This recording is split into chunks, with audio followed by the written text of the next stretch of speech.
My doctor said, "You need this surgery this week or you'll die." When I told my boyfriend, he booked a vacation instead. The doctor stared at me from across his desk like he was waiting for me to understand the severity of what he'd just said. "I need you to schedule this surgery immediately. We're talking days here, not weeks." I felt my throat tighten. "I can't afford it right now," I managed to stammer. He tapped on his clipboard, frustrated. "Why have you been ignoring the pain?" he asked. "And you haven't come in for checkups in over a year." I stared down at my hands that shook from the tremors. "My boyfriend manages our finances. He told me we can't afford doctor visits right now. We've been struggling." The doctor leaned forward. "I don't care what you have to do. Borrow from family, get a loan, sell something. But you need to find a way. Please. I need an answer by the end of this week or we can't help you." I nodded, feeling even more overwhelmed at the thought that at 23 years old, I could lose my life. When I got home, my boyfriend Junior was playing games on his phone. I sat down and told him everything. The surgery, the urgency, the timeline, the cost. He barely looked up. I'm sorry, but that's just impossible." I paused. "What do you mean impossible?" He yawned. "The surgery costs the same amount as the trip I need to book with the guys. You know we do this every year. It's already planned, and I got all my outfits picked out. Maybe you could skip it this year? Just this once?" He finally looked at me. "Are you serious right now? I can't just bail on everyone. Look, doctors exaggerate all the time just to get money out of people. Just get the surgery next month." I fought back tears. "You do realize that I'm actually dying, right? That I have a deadline and the sooner I get the surgery the better," I said, shaking. He groaned. "Oh God, spare me the waterworks. You're making me feel like the bad guy here." He reached into his wallet and handed me $20. "Here, I'll cover today's checkup. Don't bother me about this until after my trip, okay?" I didn't say anything else. I spent the next 2 days trying to figure it out. I went to the bank to apply for a loan. The woman behind the desk pulled up my credit report and her face scrunched up. "I'm sorry, but your credit score is very low. We can't approve you for any amount." "That can't be right. I don't even touch my credit card. I have automatic payments set up." She turned the screen toward me. "According to this, your automatic payment was removed 5 months ago, and there are quite a few large transactions here." I scrolled through the list. Charges I didn't recognize. Stores I'd never been to. Restaurants I'd never heard of. I felt my hands shake, and this time, it wasn't just tremors. "Can you print this for me?" I asked. I went to one of the stores from the list. "Oh yeah, I remember him," she said. "Tall guy? Receding hairline? Comes in here all the time buying stuff for himself." She showed me the signature on the receipts, all in Junior's handwriting. Everything clicked into place. The way he always said we couldn't afford things. The way he controlled every dollar.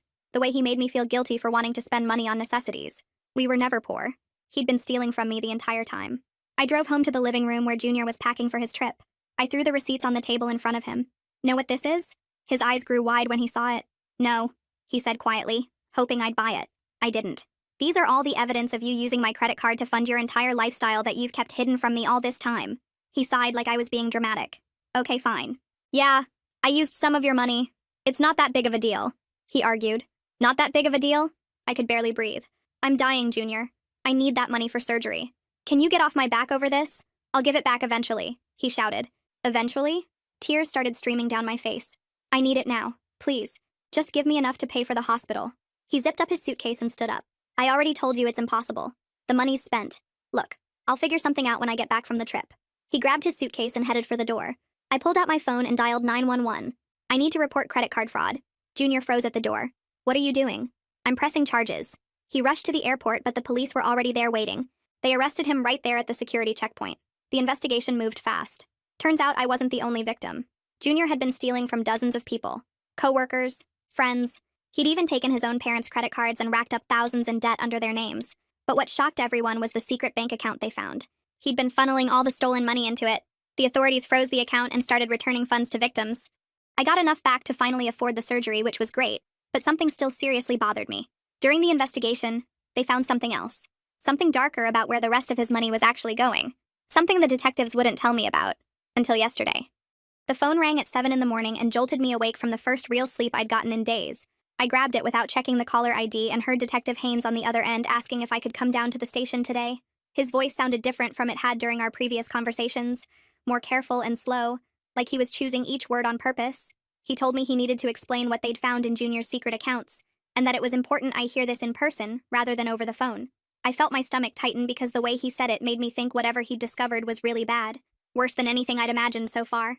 I agreed to come in at 10 and spent the next 2 hours trying not to think about what he might tell me, but my hands wouldn't stop shaking while I got dressed and made coffee I couldn't drink. I arrived at the police station 15 minutes early and sat in the lobby watching other people come and go until Melinda Grimes came out to get me. She was the victim advocate they'd assigned to my case after Junior's arrest, and she'd been checking in on me every few days to see how I was handling everything. Melinda walked me back through the hallways to a small interview room with a metal table and 4 chairs, and she sat down next to me while we waited for Detective Haynes to join us. When he came in, he was carrying a thick folder stuffed with papers, and he spread them out across the table in front of me without saying anything at first. I looked down at the printed bank statements and transaction records and felt my hands start to shake again, because I knew whatever was in those documents was going to change everything I thought I understood about Junior and what he'd been doing. Detective Haynes pulled his chair closer and pointed to a highlighted section on one of the statements. Then he started explaining that Junior wasn't just stealing money for trips and clothes like I'd assumed. The secret account showed payments to offshore gambling websites totaling over $60,000 in the past 2 years, and every single dollar had come from stolen credit cards belonging to me and other victims. He showed me page after page of transactions with names like BetMax International and Golden Casino Online and Lucky Strike Gaming, all of them adding up to amounts that made me feel sick.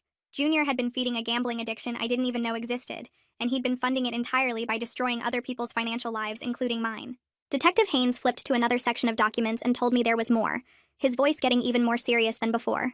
He showed me evidence that Junior had been running a side business selling stolen credit card information to other criminals online, and the police had found hundreds of photos on his laptop of credit cards that didn't belong to him.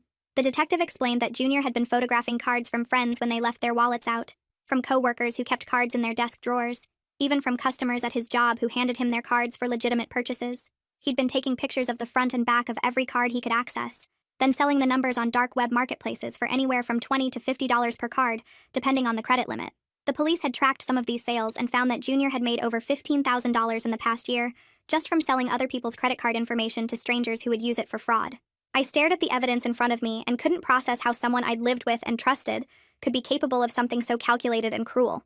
Then Detective Haynes told me the worst part, and I felt my stomach drop in a way that made me think I might actually be sick right there at the table. Junior had been involved in identity theft rings that specifically targeted elderly people, using their personal information to open fraudulent accounts and drain their retirement savings.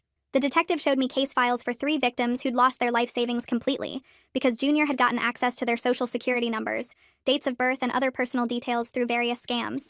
One elderly woman named Margaret had lost $70,000 from her retirement account and had suffered a heart attack from the stress of discovering the theft, and she was still in the hospital recovering when the police connected her case to Junior's crimes. I couldn't sit there anymore listening to this information about someone I'd shared a bed with for 2 years, someone I'd thought I loved and who I'd believed loved me back.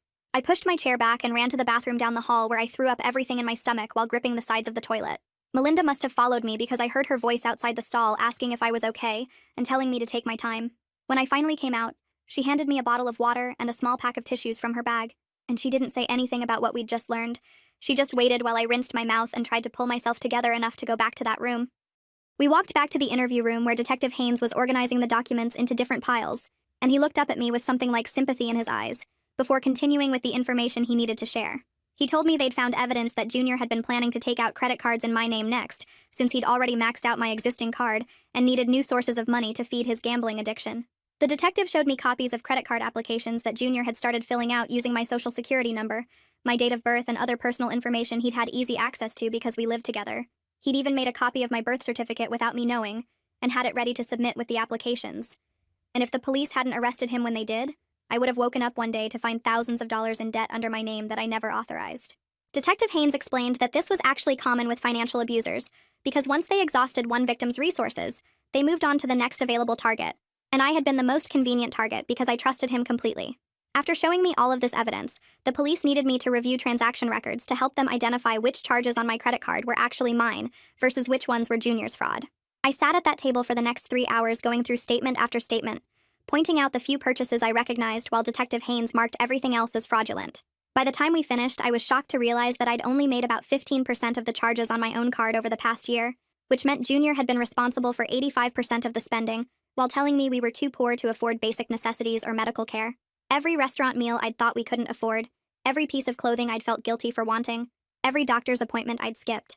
Because Junior said we didn't have the money had been a lie to keep me dependent and unquestioning while he stole everything I had. When I finally left the police station, it was after 2 in the afternoon, and I felt completely empty, like someone had scooped out everything inside me and left just a shell walking around.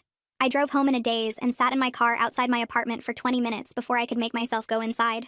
My phone rang while I was sitting there and I saw Dr. Donaldson's name on the screen, and for a second I considered not answering because I couldn't handle one more thing today. But I picked up, and he asked if I was still planning to come in for my surgery tomorrow morning, and I heard myself say yes, even though I felt exhausted and scared and completely overwhelmed by everything happening with the criminal case. I told him I'd be there because I couldn't let Junior's crimes kill me too, not after everything I'd already survived and fought through to get this far. Dr. Donaldson said he'd see me at 6 in the morning and reminded me not to eat or drink anything after midnight, and I hung up feeling like I was moving through water. Everything slow and heavy and hard. I went inside my apartment and tried to sleep, but couldn't stop thinking about everything Detective Haynes had shown me. All those elderly victims and stolen cards and gambling websites. Around 2 in the morning, I heard someone knocking on my door, and my first thought was panic that something else had gone wrong. But when I looked through the peephole, I saw my mom Lucille standing there with bags of groceries in both hands. I opened the door, and she came in without waiting for an invitation, setting the bags down in my kitchen and immediately starting to unpack them while telling me she'd driven 6 hours overnight to be here for my surgery. She'd brought groceries, cleaning supplies, and a fierce determination to take care of me whether I wanted help or not, and I was too tired and grateful to argue with her about any of it. She walked through my apartment slowly, taking in the empty spaces where furniture used to be, the bare walls where Junior had taken down his posters and decorations, the gaps in the kitchen where he'd packed up half the dishes and cookware. I watched her face for judgment or pity, but she just set the grocery bags on the counter and started unpacking them without saying a word about how empty everything looked. She pulled out an air mattress from one of the bags and started setting it up in the living room, pumping it full of air while I sat on the couch feeling useless and scared about tomorrow. When the mattress was ready, she made me chamomile tea and sat with me while I tried to drink it, my hands shaking so badly I had to hold the cup with both hands. I couldn't sleep that night, kept thinking about the surgery and what would happen if something went wrong, and Lucille stayed up with me until almost 4 in the morning, just sitting there being present without trying to make me feel better with empty words. When my alarm went off at 5, I felt like I hadn't slept at all, and the fear hit me fresh and strong. We drove to the hospital in silence, and I kept thinking not just about the operation itself, but about the bills that would come after, wondering if the money I'd gotten back from Junior's account would actually be enough, or if I'd spend years drowning in medical debt.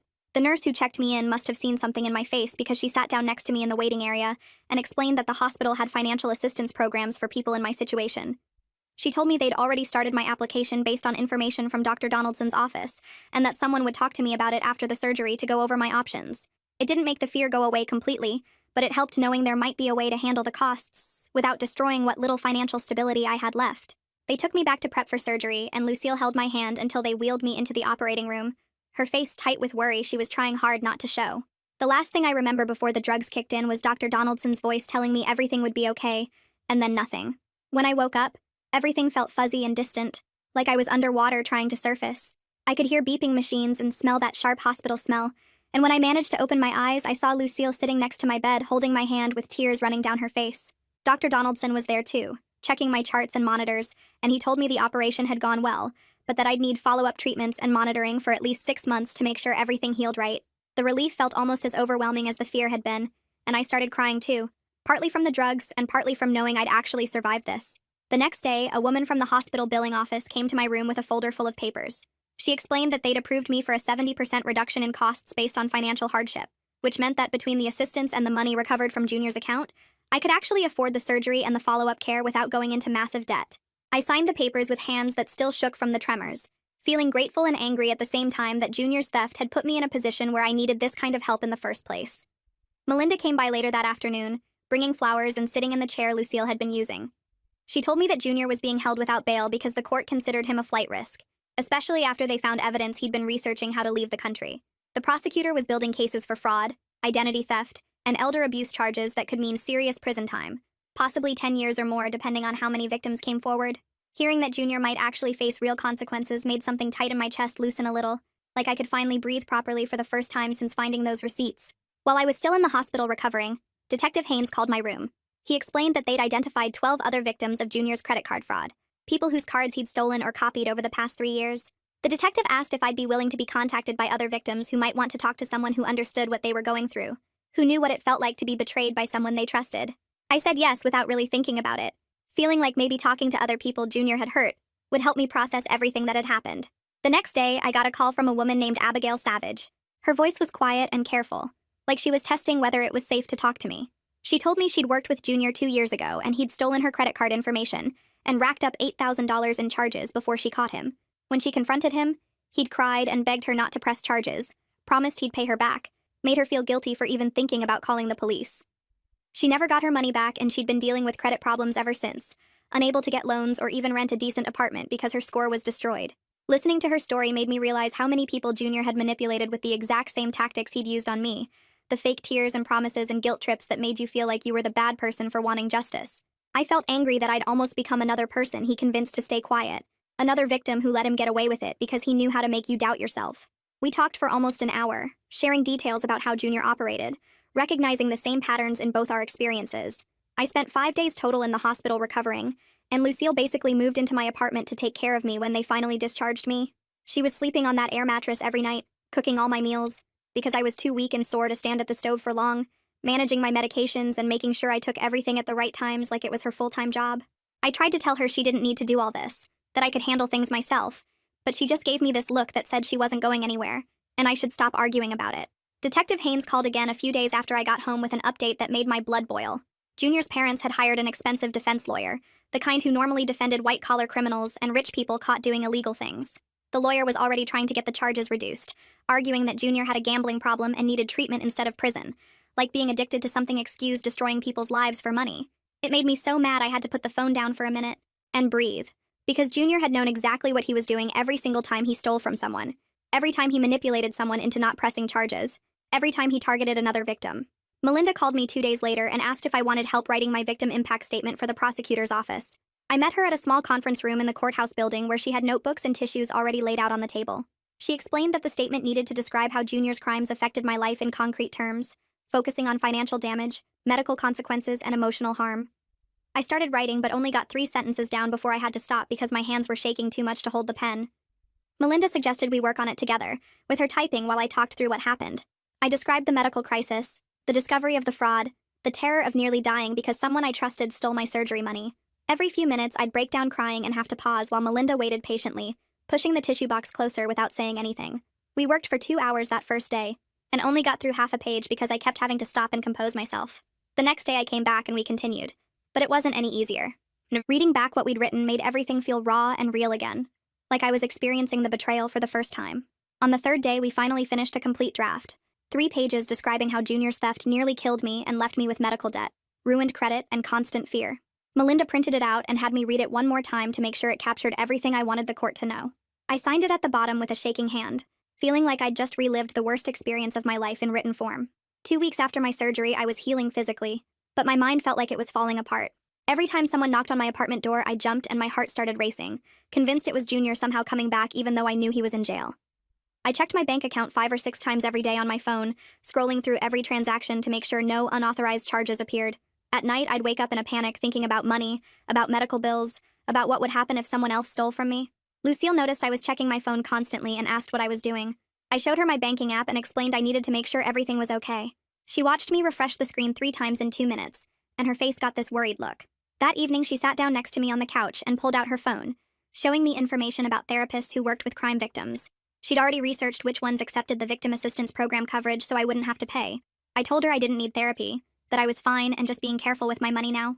She put her hand on mine and said, being this scared all the time wasn't being careful. It was suffering and getting help, wasn't admitting I was broken, but being strong enough to heal properly. I wanted to argue, but I also knew she was right because I could barely function without checking my account every hour. I called the therapist's office the next morning and scheduled an appointment with Delilah Nakamura for later that week.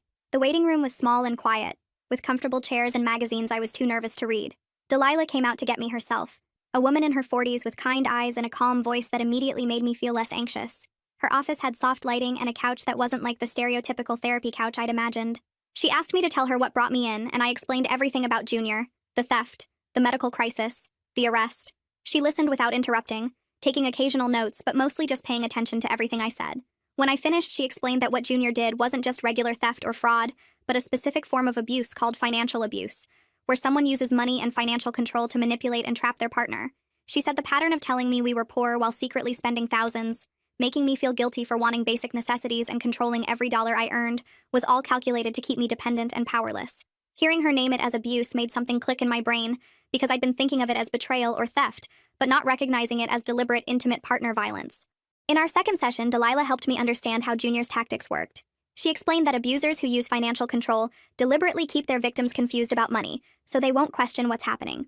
Junior's constant claims that we couldn't afford things while he was secretly spending my money on himself wasn't just lying, it was a strategy to make me feel helpless and prevent me from seeking help. She showed me a chart of financial abuse tactics, and I recognized almost every single one in Junior's behavior. The isolation from family by claiming we couldn't afford visits. The guilt trips about spending money on necessities. The way he made me feel selfish for wanting medical care. All of it was designed to keep me trapped and under his control. Delilah asked how it felt to understand this, and I told her it made me angry, but also less ashamed because I'd been blaming myself for not seeing through him sooner. She explained that recognizing you've been deliberately manipulated by someone who studied how to control you isn't the same as being stupid or naive. It just means you trusted someone who weaponized that trust against you. Abigail called me a few days later and asked if I wanted to meet for coffee. She'd been talking to 2 other victims she found through the police investigation, women who'd also been targeted by Junior's schemes. She thought it might help all of us to connect and support each other since we'd been through similar experiences. I agreed, and we set up a meeting at a coffee shop downtown for the following Saturday. When I arrived, Abigail was already there with 2 other women sitting at a corner table. She introduced them, and we all ordered drinks before settling in to talk. One woman had been Junior's coworker 3 years ago, and he'd stolen her credit card information to book a vacation. The other had dated him briefly, and he'd taken money from her purse repeatedly while claiming his wallet was stolen. For 3 hours, we sat there sharing our stories, and the similarities were shocking. Every single one of us described the same pattern of manipulation. Junior would create a crisis or emergency that required money. He'd cry and beg and make promises. He'd guilt-trip us into feeling sorry for him or convince us we were overreacting. He'd isolate us from people who might warn us or help us see what was happening. One woman described how he'd used the exact same excuse about the trip with friends that he'd used on me, down to the same words about having his outfits picked out. Another described how he'd claimed to be managing her finances to help her save money while actually draining her accounts. The woman who'd dated Junior before me looked exhausted as she told her story. She said he'd done everything to her that he later did to me, including the medical emergency excuse when she tried to leave. She'd eventually caught him and confronted him, but he'd cried so hard and seemed so genuinely sorry that she'd given him another chance. When he stole from her again, she finally ended things, and then she found out through mutual friends that he'd started dating someone new within a week. She'd tried to warn the new girlfriend, but Junior had already told the woman that his ex was unstable and vindictive, so her warning was dismissed as jealous drama. Now she felt guilty that she hadn't tried harder to make the woman listen, hadn't gone to the police back then, hadn't done more to stop him from hurting other people. We all told her it wasn't her fault, that Junior was the one responsible for his actions, but I could see she still carried that weight. Listening to these stories made something shift in how I saw everything that happened. I'd been telling myself I was stupid for not seeing the signs, naive for trusting Junior, weak for letting him control me.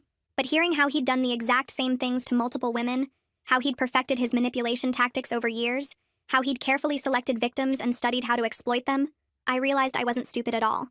I was deliberately targeted by someone who'd made a career out of finding vulnerable people and destroying their lives for profit. He'd practiced his crying routine, his guilt trips, his excuses. He'd learned which words worked best to make people doubt themselves. He'd figured out how to isolate victims from support systems and keep them confused and ashamed. Understanding this didn't take away the pain or fix the damage he'd caused, but it helped me stop blaming myself for trusting someone I loved. The problem wasn't that I was too trusting or too naive. The problem was that Junior was a predator who'd spent years learning how to hunt. The prosecutor, Raymond Crane, called me the following Tuesday with an update about Junior's case. His lawyer was pushing hard for a plea deal instead of going to trial. They were offering to plead guilty to reduce charges in exchange for avoiding a trial, which would mean Junior would get less prison time, but it would guarantee a conviction without the risk of a jury finding him not guilty. Raymond explained that trials were unpredictable, and sometimes juries felt sympathy for defendants with addiction problems, which Junior's lawyer would definitely use as his main defense strategy. A plea deal would mean certainty, a guaranteed conviction and prison time, but it would also mean Junior wouldn't face the maximum possible sentence he could get if we won at trial. Raymond said he needed to know what outcome I wanted before he made any decisions about whether to accept or reject the plea offer, because my opinion as the primary victim mattered in how they proceeded with the case. Raymond spent another 20 minutes on the phone explaining how trials work and what could go wrong. He said juries sometimes feel sorry for people with addiction problems and might give lighter sentences than what Junior deserves. He told me about a case last year where a guy stole from his own grandmother to feed a gambling habit, and the jury gave him probation instead of prison because they felt bad for him.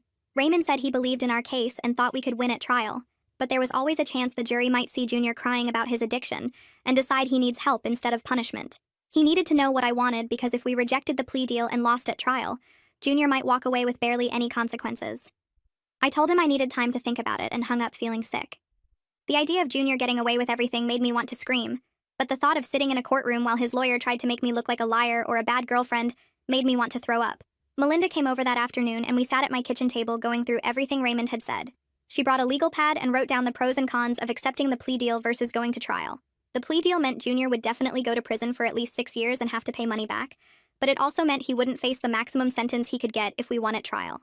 Going to trial meant a chance at a longer sentence, but also the risk of losing completely, plus months of stress. And having to testify and be cross-examined by Junior's lawyer, who would try to tear apart my character and make the jury think I was somehow responsible for what happened. Melinda asked me what outcome would let me sleep at night and move forward with my life. I thought about it for a long time before answering. I told her I wanted Junior to face real consequences and go to prison for what he did. But I also didn't think I could survive a long trial where his lawyer attacked me and tried to make me look bad in front of a courtroom full of people. She nodded and said accepting a reasonable plea deal wasn't weakness or giving up. It was being practical and protecting myself while still making sure Junior faced justice. That helped me feel less guilty about not pushing for trial. I called Raymond back and told him I supported accepting the plea deal as long as the prison time was real, and Junior had to pay back the money he stole. 3 days later, Lucille had to pack up and go back home because she'd already used all her vacation time from work. She felt terrible about leaving, but her boss had called twice saying they needed her back. Before she left, she told me her sister was going to come stay with me for the next 2 weeks. I tried to tell her I was fine and didn't need anyone else taking time off work to babysit me, but she gave me this look that said she wasn't asking for my permission. Her sister arrived the same day Lucille left, bringing enough groceries to feed me for a month. I was doing better physically by then, and could mostly take care of myself without help. The shaking in my hands had gotten better, and I could make my own meals and shower without getting dizzy. But having family around helped with the loneliness and fear that crept in at night when I was alone in the apartment. My aunt was quieter than Lucille, but just as stubborn about making sure I ate properly and took my medications on time. The letter came on a Tuesday, forwarded through the prosecutor's office in a plain envelope. I saw the return address was from Junior's mother, and my hands started shaking again as I opened it.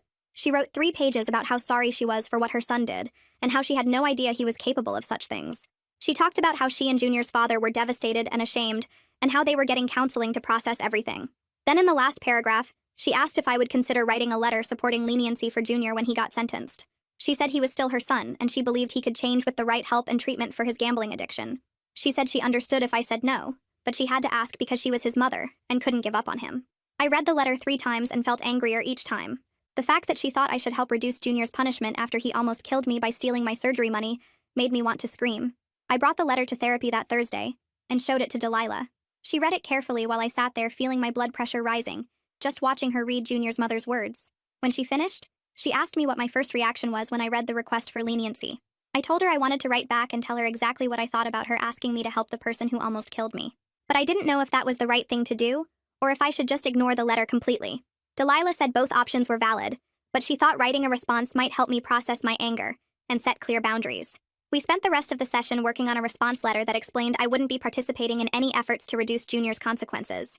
I wrote that I understood she loved her son, but he made choices that destroyed multiple people's lives, including mine, and I needed him to face real punishment for what he did. I said I hoped she could respect my decision and not contact me again. Delilah helped me keep the tone firm, but not cruel, focusing on my boundaries instead of attacking Junior's mother for asking. We revised it 4 times before I felt good enough about it to mail.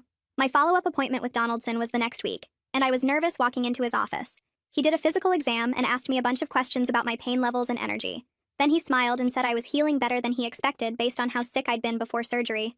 That made me feel relieved until he explained I'd need to be on medication long-term and come in for monitoring every 3 months for the next 2 years to watch for problems.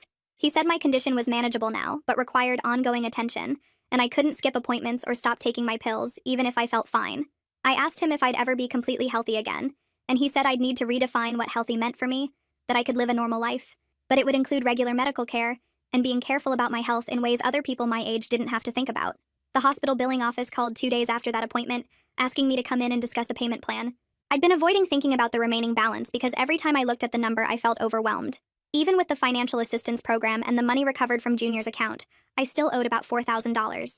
The billing specialist was nice about it and didn't make me feel bad, but $4,000 felt impossible when I wasn't working and had no savings left. She said I could set up payments as low as $50 a month if needed, which would take years to pay off but at least wouldn't destroy my credit further. I signed the paperwork feeling defeated because $50 a month was all I could promise, and even that felt hard. Melinda called me that same afternoon like she somehow knew I was stressed about money. She said she'd been talking to a local nonprofit that helps crime victims with financial recovery, and they wanted to meet with me. I met with them the following Monday, and they explained their emergency grant program. They offered me a small grant of $800 to help with immediate expenses, which made me cry right there in their office because I hadn't expected anyone to just give me money. They also helped me create a realistic budget for getting back on my feet over the next 6 months, showing me how to track expenses and prioritize bills. The woman helping me said most crime victims struggle financially because the crimes themselves create money problems, and then the legal process makes it hard to work regular hours, so they end up in this terrible cycle. She made me feel less ashamed about needing help. Detective Haynes called on Wednesday with another update about Junior's case. His voice sounded excited in a way I hadn't heard before. He said Junior's case had expanded to include federal charges because some of his identity theft victims were in other states. This meant he was facing both state and federal prosecution, which would significantly increase his potential prison time. The federal government took identity theft really seriously, and their sentences were usually harsher than state charges. Haynes said this was good news for victims because it meant Junior couldn't get away with a light sentence, even if the state case went wrong somehow.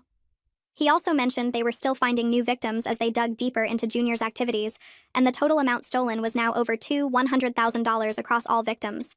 The next day, Haynes called again to tell me about Cole Gillespie, Junior's former co-worker who'd contacted the police to offer testimony. Cole told investigators that Junior used to brag about his schemes and show off expensive purchases at work. Everyone thought he was just talking big and making up stories to get attention because Junior acted broke most of the time. Cole said Junior would come to work wearing new designer shoes and then complain he couldn't afford lunch. Or he'd show pictures of expensive trips, but say his parents paid for everything. Nobody realized he was actually stealing money to fund his lifestyle because he was so good at acting like a struggling regular guy. Cole felt guilty now for not taking Junior's bragging seriously and reporting him earlier, but Haynes said his testimony would be valuable for showing Junior's pattern of behavior and proving the crimes were planned and deliberate, rather than desperate acts of a desperate addict. Raymond called 2 days later with an update about the case. He explained they were moving forward with a plea agreement instead of going to trial. Junior would plead guilty to multiple counts of fraud and identity theft. In exchange, the prosecutor's office would recommend a sentence of 6 to 8 years in prison, with requirements to pay back all the money he stole. Raymond walked me through the paperwork over the phone, explaining each charge and what it meant. The restitution part was important because it meant Junior would be legally required to pay victims back, even if it took years. I listened to everything Raymond said, but I felt weird about it. 8 years sounded like a long time, but it also didn't feel like enough for what Junior did to so many people. He destroyed lives and almost killed me by stealing my surgery money. Raymond must have sensed my hesitation because he started explaining why the plea deal made sense. Trials were unpredictable, he said. Juries could be sympathetic to addiction stories. Junior's expensive lawyer might convince people he deserved treatment instead of prison. The plea deal guaranteed Junior would go to prison and guaranteed he'd have to pay money back. If we went to trial and lost, Junior might walk free or get probation. I understood the logic, but it still felt wrong somehow. I thanked Raymond for the update and told him I'd think about it. He reminded me that the decision wasn't really mine to make since this was a criminal case, not a civil one. But he wanted me to understand what was happening and why. After we hung up, I sat on my air mattress staring at my phone. Part of me wanted Junior locked up forever. Part of me just wanted this whole thing to be over, so I could move on with my life. The sentencing hearing was scheduled for 6 weeks from now. Raymond told me I'd be allowed to read my victim impact statement in court if I wanted to. I could stand up in front of the judge, Junior, his family, and everyone else, and explain exactly how his crimes affected me. The thought of seeing Junior again made my hands shake. I hadn't seen him since the day I called the police. I made an appointment with Delilah to talk about preparing for court. She helped me understand that seeing Junior would be hard and that speaking in front of him would bring up a lot of feelings. We started working on my statement together, figuring out what I wanted to say and how to say it without breaking down completely. Delilah reminded me that showing emotion in court wasn't weakness. The judge needed to see the real impact of what Junior did. We practiced breathing exercises for managing anxiety. She gave me strategies for staying grounded if I started to panic during the hearing. Abigail called me that same week to tell me she was also preparing a victim impact statement. She'd been talking to 2 other victims, and they were all planning to speak at the sentencing. We decided to meet up at the coffee shop to work on our statements together. It felt less scary knowing I wouldn't be the only victim speaking up. When we met, we spent hours sharing what we wanted to say. Abigail talked about how Junior's theft destroyed her credit and cost her a job opportunity. Another woman described her elderly mother's stroke after losing retirement savings. We helped each other find the right words. Our informal group started meeting regularly after that, not just for the court stuff, but as a real support group. We shared resources for financial recovery. We talked about strategies for dealing with the ongoing legal process. We reminded each other that what happened wasn't our fault. Having people who truly understood what I was going through made everything feel a little less impossible. I started looking for part-time work I could do from home around the same time. My energy levels were still pretty low from the surgery and everything else. I needed flexibility for medical appointments that kept popping up, but I desperately needed income to start rebuilding my savings and paying off the remaining medical bills. I applied to about 15 different remote customer service jobs. Most of them wanted full-time availability, which I couldn't promise. A few called me for phone interviews, but when I explained my situation, they moved on to other candidates. It was frustrating, but I kept trying.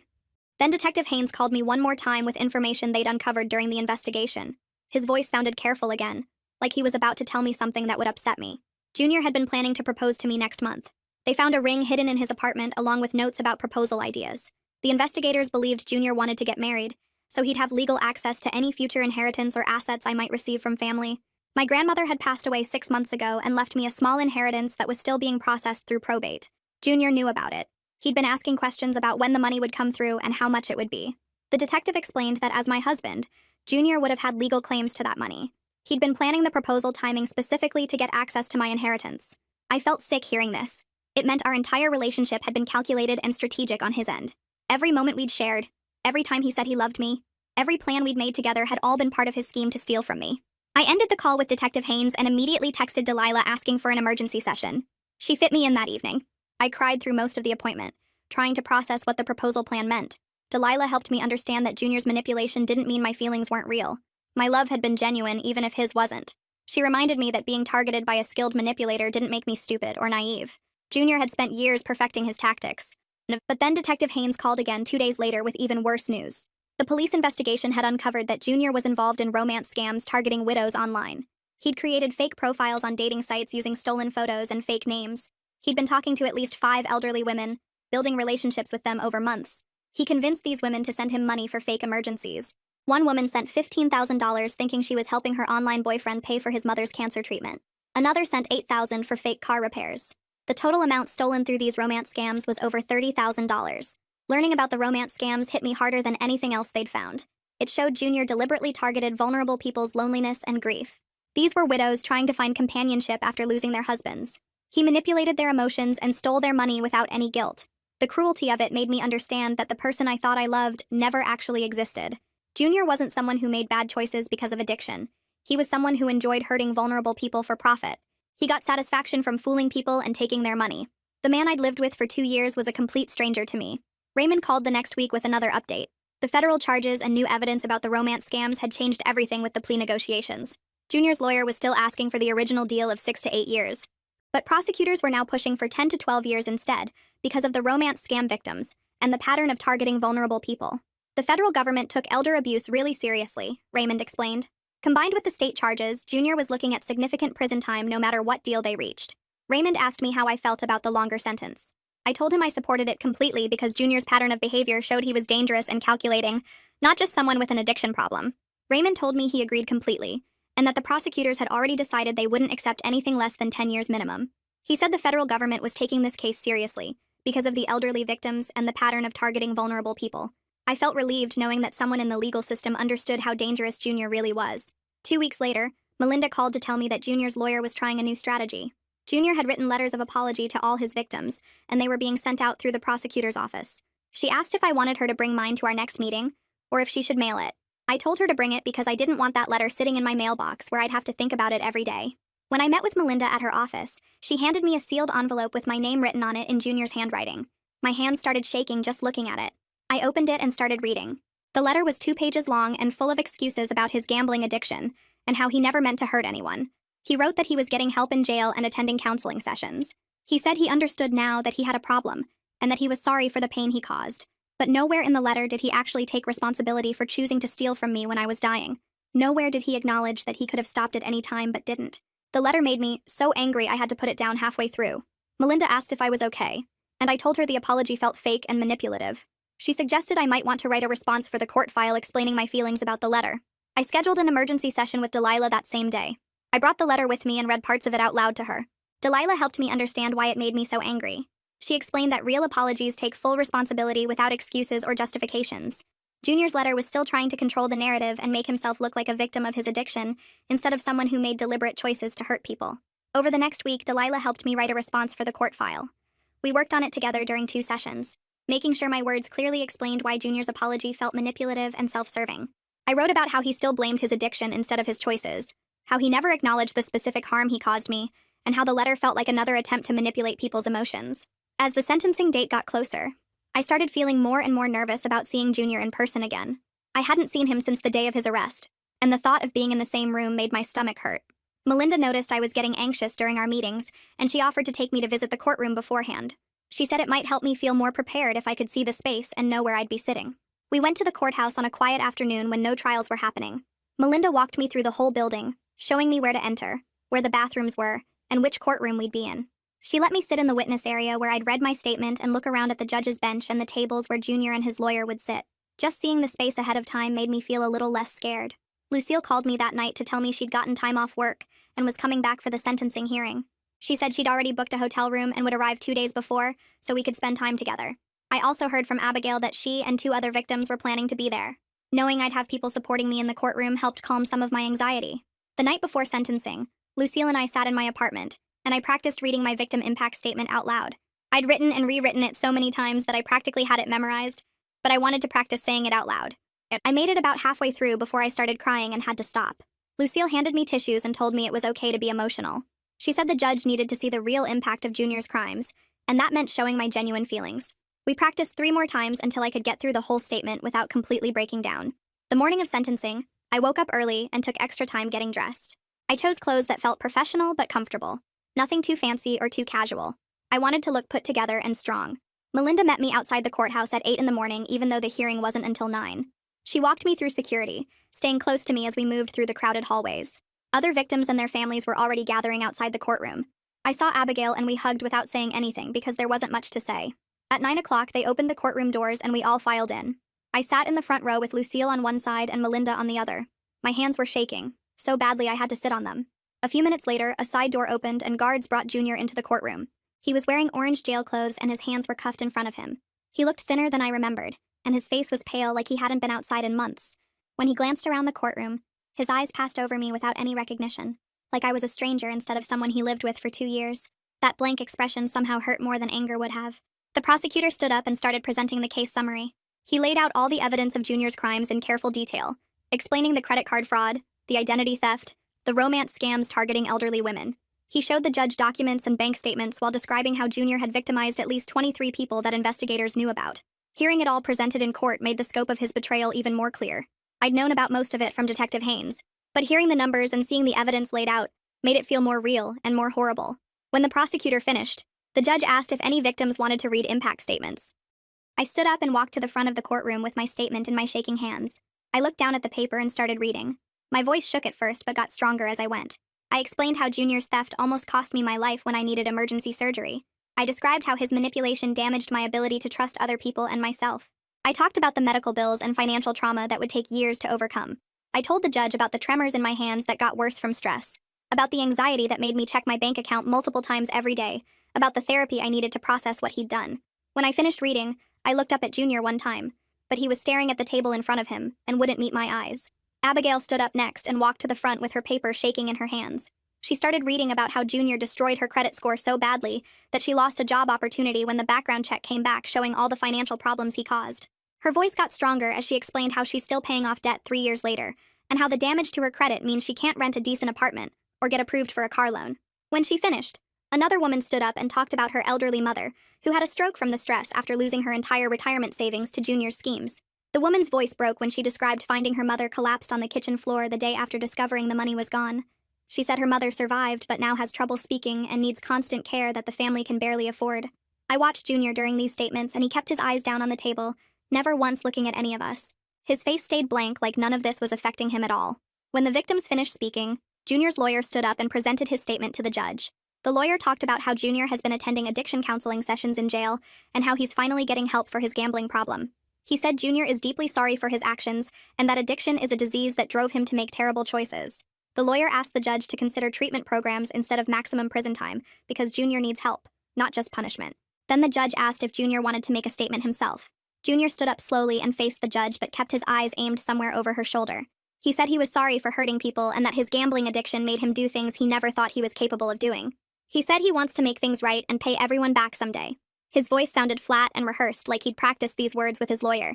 The whole time he talked, he never looked at me or Abigail or any of the other victims sitting in the courtroom. When he sat back down, I felt angry instead of moved because his apology felt empty and fake. The judge said she needed time to review all the documents before making her decision. Everyone sat in silence while she read through papers and bank statements and police reports. I counted the minutes in my head, and it took almost 20 minutes before she finally looked up. The judge started speaking in a serious voice about how she'd carefully considered everything presented in this case. She said Junior's crimes showed a clear pattern of predatory behavior where he deliberately targeted vulnerable people who trusted him. She talked about how he stole from his own parents, from co-workers, from elderly widows, and from his girlfriend who was facing a medical emergency. The judge said that while she acknowledges gambling addiction is real, it doesn't excuse the calculated cruelty of his actions. She pointed out that Junior made conscious choices every single day to continue stealing and manipulating people, and that he showed no remorse until he got caught. She said the evidence proves he knew exactly what he was doing and continued doing it anyway, because he didn't care who he hurt. The judge announced that Junior was sentenced to 11 years in state prison, with the possibility of parole after serving 8 years. She also ordered him to pay full restitution to all victims, though she acknowledged that full repayment was unlikely given the huge amounts involved and Junior's limited earning potential in prison. The judge said the sentence needed to reflect the seriousness of his crimes and protect the community from someone who had proven himself to be a danger to vulnerable people. Guards stood up and moved toward Junior to take him back to jail. He stood up with his hands cuffed and glanced around the courtroom one last time before they led him through the side door. That was the last time I saw him in person. I sat there feeling this weird mix of relief and disappointment washing over me. 11 years was more prison time than I expected when this whole thing started, but it also felt like less than he deserved for destroying so many lives. I knew the restitution order didn't guarantee I'd ever actually see that money since Junior would probably never earn enough in prison to pay back even a fraction of what he stole. Lucille squeezed my hand and whispered that it was over now. Melinda leaned over and said we could talk outside after everyone cleared out. The courtroom slowly emptied as people gathered their things and headed for the exits. Melinda walked with me to a quiet corner of the hallway outside and explained what happens next. She said I would receive regular updates about Junior's status in prison, including which facility he's assigned to, and when he becomes eligible for parole hearings. She told me that when parole hearings happen, victims have the right to submit statements or attend in person to speak about why the person should or shouldn't be released. Melinda also gave me information about long-term support resources, including financial counseling services, support groups for crime victims, and therapy programs that specialize in recovering from financial abuse. She said her office would stay in contact with me for as long as I needed help navigating the recovery process. Outside the courthouse, Abigail found me on the steps, and we hugged without saying anything at first. The other victims who'd been in the courtroom came over, and we all stood together in a small circle. Someone suggested we exchange phone numbers so we could stay in touch and support each other going forward. Everyone pulled out their phones, and we created a group chat right there on the courthouse steps. Abigail said she thought we should keep meeting regularly instead of just texting, because talking face-to-face had helped her more than anything else during this process. We decided to meet once a month at a coffee shop near the courthouse. One of the other victims said we should think about turning our informal support group into something more organized that could help other people going through financial abuse situations. Everyone agreed that was a good idea since we'd all learned so much about warning signs and recovery resources that other victims might need to know. 2 weeks went by after the sentencing, and I was checking my bank account on my phone when I noticed a deposit I didn't recognize. It was for $47, and the description said it was a restitution payment from the State Corrections Department. I stared at that number for a long time because $47 was such a tiny amount compared to the thousands Junior stole from me. But seeing it there in my account felt important anyway, like proof that the system was actually making him pay something back even if it would take forever to get close to the full amount. I took a screenshot and sent it to the group chat with the other victims. Abigail responded that she'd gotten a payment too for $32. We all acknowledged how small these amounts were, but agreed that getting anything back felt better than nothing. I'd been applying for jobs online for weeks because I needed income, but couldn't handle anything too demanding while I was still going to medical appointments and dealing with anxiety. Most places wanted full-time workers who could come into an office, which wasn't possible for me yet. Then I found a posting for a part-time remote customer service position that let people work flexible hours from home. I applied and did a phone interview where I explained my situation honestly. The manager said they specifically hired people who needed flexibility, and that the job was perfect for someone in my circumstances. The pay was only $12 an hour, which wasn't great, but it was a start toward rebuilding my savings and gaining some financial independence. I got the offer email 3 days later and started training the following week. In my next therapy session with Delilah, I told her about the sentencing and the restitution payment and the new job. She said I was making real progress in rebuilding my life, even though it probably didn't feel that way to me yet. We talked about how I was still struggling to trust my own judgment after everything that happened with Junior. I kept second-guessing every decision I made and wondering if I was being naive or missing warning signs. Delilah explained that this was a normal response to betrayal trauma, but that I needed to work on separating my past experience from my present reality. She said healing isn't a straight line where you just keep getting better every day. Sometimes you have bad days where everything feels overwhelming and you doubt whether you're making any progress at all. She told me that having those bad days doesn't mean I'm failing or going backwards. It just means I'm human and processing something really difficult. We practiced some exercises for managing anxiety and recognizing when my fears about being manipulated again were based on real concerns versus trauma responses. 3 months after the surgery, I sat in Dr. Donaldson's office for my checkup and watched him review the test results with a small smile on his face. He told me the healing was going really well and that my numbers looked better than he expected at this stage. I would need to keep taking medication every day and come in for monitoring appointments every 3 months for the next 2 years, but he said I could live a normal and healthy life if I managed everything properly. I felt this huge weight lift off my shoulders because for months I had been scared that something would go wrong or that the surgery hadn't worked completely. He reminded me to watch for certain symptoms and to call immediately if anything felt off. But overall, he seemed genuinely happy with my progress. I left that appointment feeling lighter than I had in a long time, like maybe I really was going to be okay. By the 6-month mark after Junior's arrest, I had moved into a small one-bedroom apartment in a safer neighborhood than where Junior and I had lived. The place was tiny, and the furniture was mostly secondhand stuff I found online, but it was mine and nobody could take it away from me or control how I spent money on it. I was working 25 hours a week at the remote customer service job, and while the pay was not great, it covered my basic expenses and let me make steady payments on my medical debt. I had managed to pay off about 30% of what I owed the hospital, which felt like a real accomplishment even though I still had a long way to go. Every Thursday evening I had my therapy session with Delilah, and those appointments had become something I actually looked forward to instead of dreading. Lucille drove up to visit every few weeks, usually staying for a weekend and cooking meals that she packed into containers for me to reheat during the week. Abigail and I texted almost every day, sharing updates about our recovery and sometimes just sending funny memes or complaints about annoying customers at work. I had also reconnected with 3 friends from before I dated Junior, people I had lost touch with because he always made me feel guilty about spending time away from him. We met for coffee once a month, and it felt good to have people in my life who knew me before everything fell apart. The trauma was still there and probably always would be, showing up in moments when I checked my bank account multiple times a day or felt panic when someone asked to borrow money. But I was genuinely proud of myself for surviving and fighting back instead of staying silent like Junior wanted, and I was starting to believe that I could actually build a good life despite everything he tried to take from me.